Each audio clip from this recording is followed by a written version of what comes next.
Saya pertama kembali ke habitat saya, pesantren. Yang kedua ada tugas baru, saya ketua Dewan Suro PKB.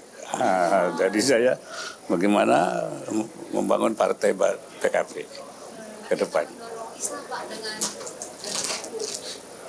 Ya itu saya kira itu hanya soal salah paham saja, itu nanti bisa terselesaikan dengan sendirinya. Ya masing-masing di jalurnya sehingga tidak terjadi konflik. Nah, ya, saya kira itu.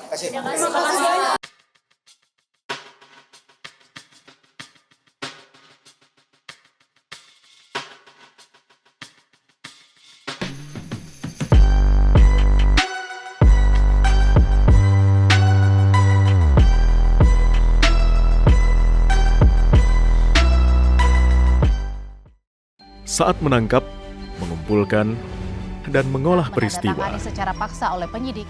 kami kerahkan upaya terbaik. Ketika menyampaikan berita serta informasi, kami tak sekadar menyapa.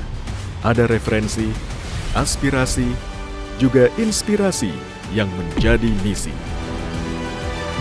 Sapa Indonesia di Kompas TV. Independen, terpercaya.